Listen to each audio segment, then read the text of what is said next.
বলতেছস? আমি কি আমার স্বামী নেম চিতে উঠাইছি? ওই ভগবান, ভগবান তো সহ্য করলো না, আমার স্বামীটারে চিতাই নিয়ে গেল। তোর নিজের মায়ের পেটের বোনে আমার এভাবে কথা কইতে পারতেছস? আমার বড়দির স্বামীটাকে তুমি চিতায় উঠাই নিয়ে বাপের বাড়ি দিয়ে দিলা, আমার ভাগে বসাই দিলা। এটা তুমি কি করলা ভগবান? এটা তোমার কোনো কাজ হলো? এখন তো কি কব না, এতদিন আমার এত একার ভাগ ছিল, এখন তো তুইও এসে চড়ে বইছিস। এখন তো দেখা যাবে আমারও এখানে থাকা হবে না, তুই আর কেমনে করে থাকবি দেখিস। আইছো তো বুঝবা, খাইও শান্তি করে। এ কি আইছে রে? ওইছে নাকি বাড়ি? ওইছে নাকি বাড়ি? হ্যাঁ, তোরা দুইটা বোনে একসাথে বিধবা হইছিস, বিধবা হইয়া আমার ঘাড়ের পরে এসে খাচ্ছিস যাচ্ছিস। তারপরে তোকে জন্য পুরো এলাকায় আমি হাঁটতে পারি না যে আমার বন্ধুটা বিধবা হয়েছে, আমার বাড়ি অমঙ্গল এসে পড়ছে, আর তার উপরে তোরা ঝগড়াঝাটি করছিস, তাই না? বাবা, বাবা, কি হয়েছে শ্যামল? ডাকছিস কেন? কি হয় নাই বলো বাবা, কি হয় নাই বাবা বলো? তোমার এই গুণধর দুই মেয়ে অকালে বিধবা হয়ে আমার ঘাড়ের উপরে এসে বসেছে।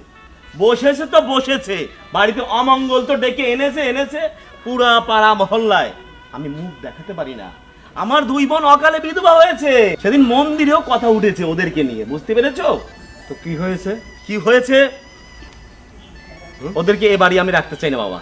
দেখ শ্যামল, ওরা যদি মেয়ে না হতো, ছেলে হতো, তাহলে কিন্তু এই বাড়িতেই থাকতো। কিন্তু ভগবান তো ওদেরকে ছেলে বানায়নি, ছেলে তো তোমার ঔরসে আমার একারই জন্ম দিছে, তাই না? অর্থাৎ তোমার এই সহায় সম্পত্তি সব তো আমারই, তাই না?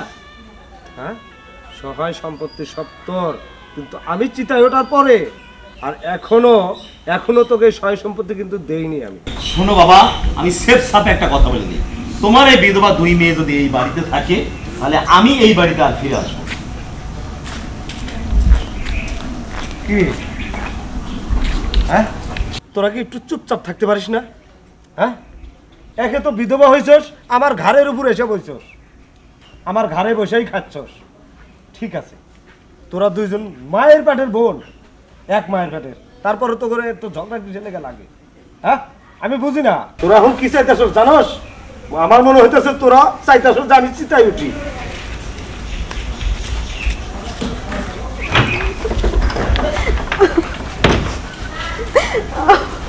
বড়দি আমাদের বাড়ির বোঝা হয়ে গেছে, বুঝছো? হরে ছোট, আমরা মনে বাপের বাড়ির বোঝা হয়ে গেছে। এখন আমাকে কেউ দেখতে পারে না ছোট। কেন যে ভগবান আমাদেরকে বিধবা বানাই বাপের বাড়ি পাঠাইছে।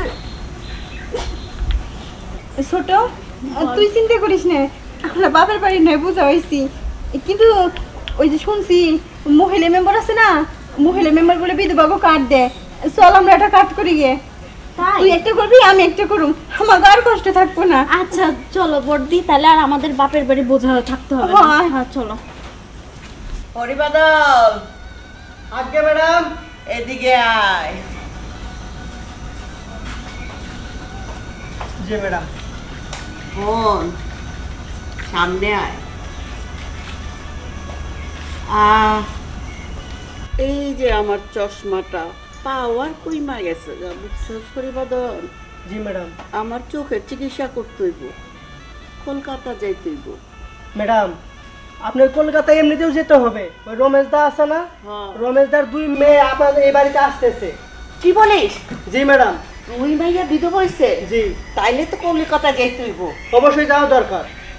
চল, এখানে তো আর থাকুন যাইব না, জানিস না ওই বিধবা, ওই বয়স্কর ভাতা, এগুলির টাকা দিয়ে তো আমি খাইয়া এরকম তরতাজা হয়েছি।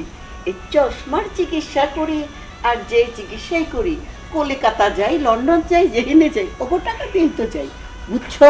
ম্যাডাম আমি সব জানি, আপনি এগুলো খাই তো আজকে এই অবস্থা হয়েছে। তো চল তাড়াতাড়ি চল, কলকাতা যাইতে গইব, তারা আইসা কিছুই পাইব না। তাড়াতাড়ি চলেন। চল।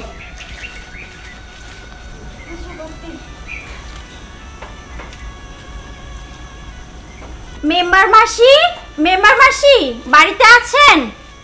মেম্বার মাসি, মেম্বার মাসি, মেম্বার মাসি, ও মেম্বার মাসি। নমস্কার। নমস্কার দাদা বাবু। নমস্কার। কে তোমরা? আগে আমি বাসন্তী, আর এটা আমার বড় দিদি মালতী, আর আমার বাবা রমেশ পাল। সবই তো বুঝতে পারলাম, তা মার কাছে কি জন্য এসেছে এটা তো বললে না। দাদা বাবু, আমরা দুই বোন বড় অসহায়, বিধবা হয়েছি, তাই মেম্বার মাসির কাছে আইছি 2টা বিধবার কাট করতে। 2টা কাঠ কেন? তোমরা যদি চাও দুইজনে 2 4টে কাঠ পাবা। সত্যি বলছেন দাদা বাবু? যা বলছি একদম সত্যি বলছি।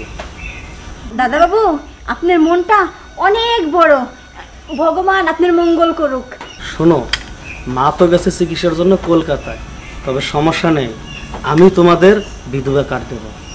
এখন একটা সমস্যা আছে, সমস্যা হচ্ছে কি, মার সাইন আমাকে যেহেতু দিতে হবে, সুতরাং একসাথে তো আর এতগুলো সাইন দেওয়া সম্ভব না, একজন একজন করে আসো। এখন তোমাদের মধ্যে ডিসাইড করো কে আগে রুমে আসবা। ঠিক আছে দাদা বাবু, আমার বড়দিকে নিয়ে যান। আচ্ছা বড়দি, তুই তো বড়দি, তো তুই আগে যা। আচ্ছা ছোট, তুই তাহলে থাক, আমি যাই। আচ্ছা তুই যা। চলেন দাদা বাবু। আসো।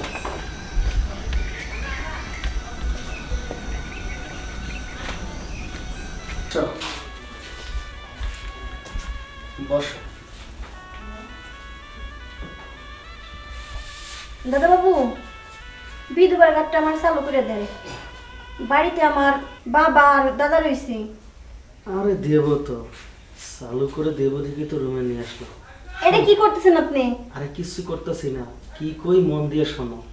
এই যে চেয়ারম্যান মেম্বার, তারা তোমার মনে করো গম কার্ড দেব, রেশন কার্ড দেবে, এইসব খাইয়া তোমার পেটের খিদে নিবারণ হবে। কিন্তু এই যে তোমার স্বামী চিতায় উঠছে, এই যে তোমার স্বামী গত হওয়ার পরে তোমার মনের যে একটা তৃষ্ণা, মনের যে একটা খিদা, এটা কে মেটাবে? আমি মেটাবো। আমার মা, সে তো মানুষকে গম কার্ড দেয় আর রেশন কার্ড দেয়, আর আমি মানুষের মনের খিদে নিবারণ করি।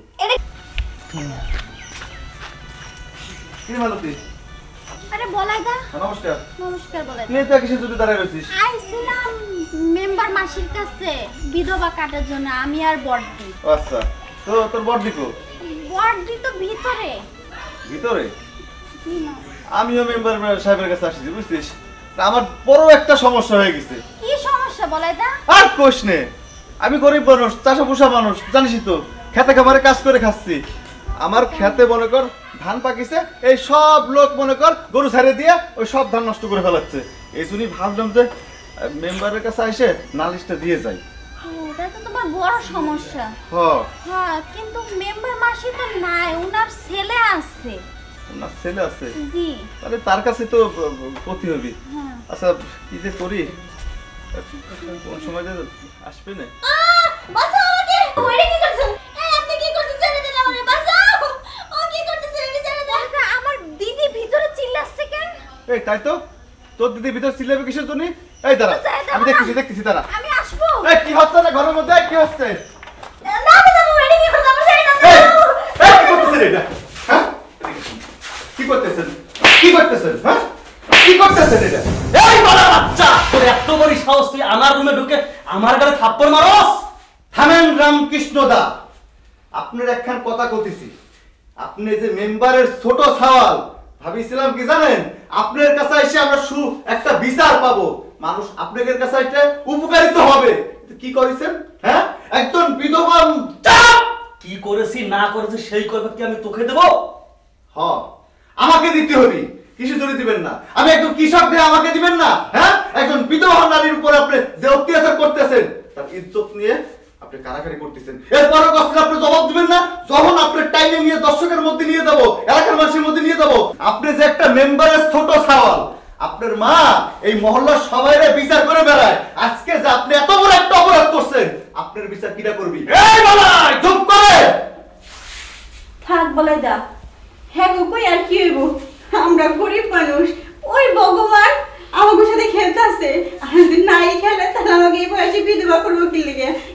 তো এটা নিয়ে তুমি কোনো চিন্তা করে না বলাই দা, না আমরা চলে যাই, ওকে কাছে আমরা কোনোদিনও বিচার পাবো না বলাই দা। দিদি, আপনি আমারে ক্ষমা করবেন।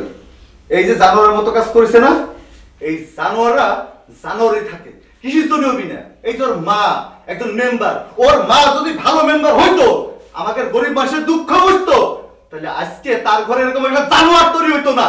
কি করবে? হ্যাঁ, যত ধান গম চাই লাটা ময়দা ইউনিয়ন পরিষদে আছে, সব তো লুটে ফুটে খাই খুঁয়ে দেয়। মেম্বার চেয়ারম্যানকে পেট যে এত বড়, সেই পেট মনে কোনোদিন ভরবি না। দিদি, এত কথা কয়ে লাভ নাই। আপনার যে বিধবা ভাতা না, ওই মেম্বার চেয়ারম্যানদের পেটও কোনোদিন ভরবি না রে, আর আপনার বিধবা ভাতাও কোনোদিন পাবেন না রে। তার সাথে চলেন, আমরা ওই যে ভগবান আছে না, ভগবানের কাছে বিচার দিয়ে রাখি যে কবে মেম্বার চেয়ারম্যানের পেটটা একটু বুঝে ছোট হয়। চলেন। চলো বলে দাও। পলাই, তুই কি ভাবছস? আরে তুই মেম্বারের ছোট পোলার গায়ে থাপ্পড় মারছস, আবার নীতিবাক্য কথা শোনা গেছস। আরে তুই তো জানোস না, মেম্বার চেয়ারম্যান গো পেট কোনোদিন ছোট হইব না, আস্তে আস্তে আস্তে এত বড় হইব। আর আমগো মতো যাইয়া মেম্বার চেয়ারম্যানের পোলা যারা থাকবো না, এরকম দুর্বলের উপর সবলের অত্যাচার নেব। দেখ তোরে আমি কি করি। আমাকে বৌদি মনে একটু বুঝে না, ঠিক আছে? আমাকে তখন স্বামী মরে গেছে, আমি তখন কি করছি, স্বামীকে চিন্তা দিয়ে এসে গামলা বইরে পানি ভাত খেয়ে কাজে নেমে গেছি। আরে বৌদি কি যে করে বুঝে না বৌদি মনি, যে গেছে সে গেছে, এখন তার জন্য কি আমার জীবনটা শেষ করে দেবে? না খেয়ে থাকলে তো নিজেও মরে যাব, এটা বুঝে না। বাইসে থাকলে তো বড়দার কথা মনেই করতে পারবে, বুঝাই পারি না বৌদি মনি রে। বৌমা, জি বাবা। আমি একটু শিলিগুড়ি যাচ্ছি, ফিরতে সন্ধ্যা হবে, বুঝতে পেরেছো? হ্যাঁ বাবা। আর আমি ফেরার আগে তুমি আমার রুমটা পরিষ্কার করে সাজাইয়া গুছাইয়া তুমি আমার ঘরেই বসে থাকবে। তোমার সাথে আমার অনেক কথা আছে, বুঝতে পেরেছো? হ্যাঁ বাবা। ঠিক আছে, তাহলে আমি যাচ্ছি। হ্যাঁ, ঠিক মতো থাকো। আচ্ছা বাবা।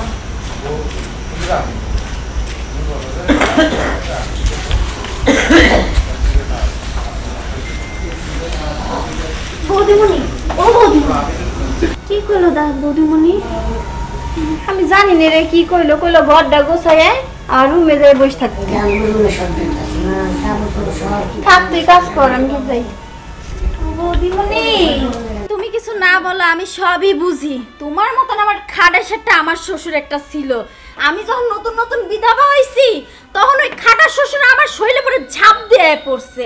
কিন্তু আমার শরীরে যে শক্তি, একদিন তো আমার পারে না গিলে খাইতে মাছের মতন, এমন খাটাইস ওরে আমি এমন দুধ দিছি, একদিন দিয়ে ওই বাড়িতে ঝাঁটা মাইরে তারপর ওই বাড়িতে তোমার বাড়ি কাজ করতেছি। নাহলে তোমার শ্বশুর বাড়িতে তা আমার শ্বশুর বাড়ি আরো বড় ছিল।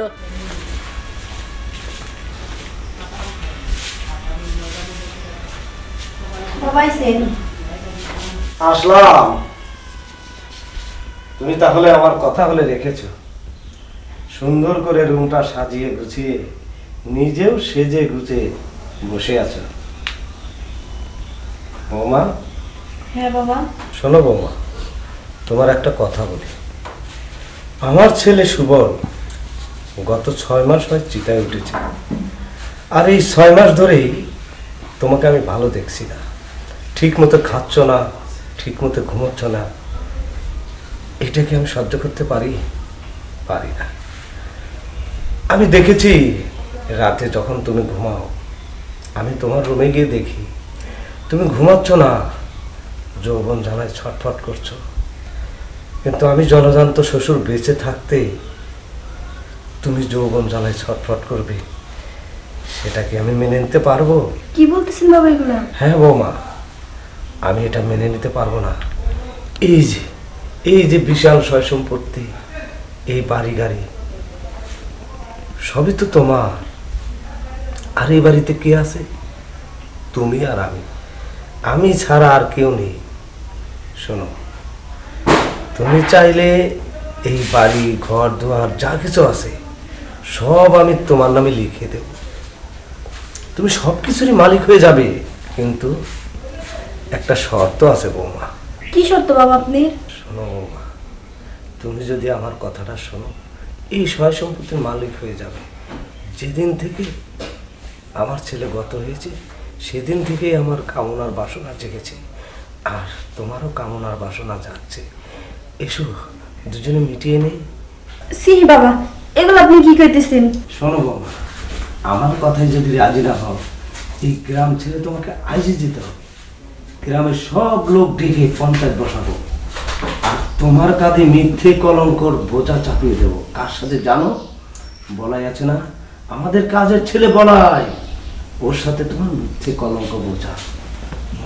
এগুলো কি করতেছেন বাবা? এগুলো কি করতেছেন? এগুলো করেন না বাবা, আমি আপনার মেয়ের মধ্যে এগুলো করেন না বাবা। কি করতেছেন এডি? যাই হোক, আমার এসব চিন্তা করা বাদ দে, তুই যে রান্না বসাই গা, আবার ওইটা ঠিক মতন সময় খাতি না দিলে আবার যত জ্বালা আমার বাঁধবে না। কি ময়লা হইছে। ও দাদা, তুমি এত দেরি করে আসলা কেন? আর কোশ নে, খেতে আজকে অনেক কাজ করেছিল, তাই আসতে একটু দেরি হয়ে গেল। আমি তো কোনতে চিন্তা শিখিরে বলা দা আসে না কেন, এত দেরি হয়ে যাচ্ছে। ওই একটা কাজ করতো, কি বলা দা? আমার গলাটা শুকিয়ে কাট হয়ে গেছে, এক গ্লাস জল খাও তো আমার, যা। বলা দা পারবো না আমি। কি করছিস? আরে জল খাওয়ানো ভালো, তুই জল নিয়ে আয়, যা। সেটা তো আমি জানি, কিন্তু এখন পারবো না। ও এখন আমি কইছি তো এক গ্লাস জলের কথা, সেটা আমার দিবি না, কিসের জন্য দিবি না সেটাও বুঝতে পারিস। আমি যে কামলা আর কর্তা বাবু যখনই তোর কাছে জল চায়, টুক করে যায় সেকেন্ডের মধ্যে এনে কর্তা বাবুর জল খাওয়াস। আর এখন আমি জল চাচ্ছি, আমাকে দিচ্ছিস না কে? কামলা মানুষ বলে কি মানুষ মনে হয় না নাকি? না গো বলাই দা, এটা তুমি ভুল কইছো, বুঝছো বলাই দা? তুমি যেমন এবারে কাজ করো, আমিও কিন্তু এবারই কাজ করি। তো কথাটা কিন্তু তুমি বলাই দা খারাপ কইছো, ঘরে একটু সমস্যা, এই কারণে তোমার বলাই দা জল ডাই নিতে পারবো। এই এই জল খাওয়ানোর সাথে ঘরে আবার কিসের সমস্যা রে? তো কইছি এক গ্লাস জল এনে দে, এর মধ্যে কত নানান ধরনের বাহানা আমাকে দেখাচ্ছিস, আমি বুঝতে পারতেছি না। আসলে কি বলাই দা, ঘরে জল না পুকুরে পড়তেছে, বুঝছো? এই কারণে আমি তোমার জল ডাই নিতে পারবো না। সত্যি করে কত মালতে দি, সমস্যাটা কি আমার খুলাসা করে কত কি হয়েছে? আচ্ছা তাহলে শুনবা? হ্যাঁ শুনবা, আস্তে আস্তে। কি করছো মালতি দি? এ তো সমস্যা না, এ তো বিশাল সমস্যা। হ্যাঁ বলাই দা। দাঁড়াও, বিষয়টা আমি দেখতেছি, তাহলে তুমি আসো। কর্তা, কি করতেছেন আপনি সাহেব বাবা? কর্তা সাহেব? কি করতেছেন? কি করতেছেন? হ্যাঁ কি করতেছেন আপনি এটা? হ্যাঁ কি করতেছেন? এই কর্তা সাহেব, বলাই, এই কর্তা সাহেব, তোর এত বড় সাহস, তুই আমার গায়ে হাত তুলিস? সাহসের দেখছেন কি আপনি? হ্যাঁ সাহসের কি দেখছেন? এখন তো আমি চাকর মানুষ, আপনাকে হাত তুলেছি। আর যদি আপনার চাকর না হইতাম না, আপনার হাড্ডি গুটি সব ভাঙিয়ে শের পুকুর দিয়ে খাওয়াই দিতাম। আপনি কি করে পাইতেন? হ্যাঁ শোন বলাই, তুই সীমা ছাড়িয়ে যাস নে, আমি কিন্তু তোর মনি। বুঝতে পারিছি, আমি জানি যে আপনি মনিব আর আমি আপনার বাড়ির চাকর, আপনার বাড়ি কাজ করে খাই, কিন্তু তারপর আমার একটা পরিচয় আছে। আমি একটা মানুষ, আর মানুষ হয়ে যে জানোয়ারের মতো কাজ করতেছেন, আর নিজের ছেলে বসতে যে খারাপ কাজটা করলেন, সি সি সি সি, ভগবান তুমি সহ্য করতেছো কি না করে? সেটা আমারে কও। এত বড় একটা অন্যায় কাজ তুমি কেমন করে সহ্য করতে চাও? ছাউলটা সিটায় উঠতে না উঠতে নিজের ছাওয়ালের বোর সাথে এসব নোংরা কাজ করতেছেন, আবার বড় বড় কথা করছেন, তাই না? আপনার মতো মনিবের বাড়ি না চাকরি করার কোনো ইচ্ছা আমার নাই। আর এই যে বৌদি, আমারে ক্ষমা করবেন, আমি বুঝতে পারিছি বৌদিমণি করছে কি, এই জানোয়ারের কাছে না থেকে আমার সাথে চলেন চাই। ঠিকই কইছেন দাদা আপনি। ওর মতো হারামি হাতে আমি থাকবো না। ওই শ্বশুর না কি কষাই, ও ছেলে বসে এরকম করতে পারে? চলেন দাদা। চলেন। আর এই যে ভবিষ্যতে এরকম কাজ করার আগে ভাইবে করেন, বাড়ির কাজের মেয়ে এখন তার দিকে আবার চোখ লাগায় না, ওরও আমি নিয়ে যাচ্ছেই পারি।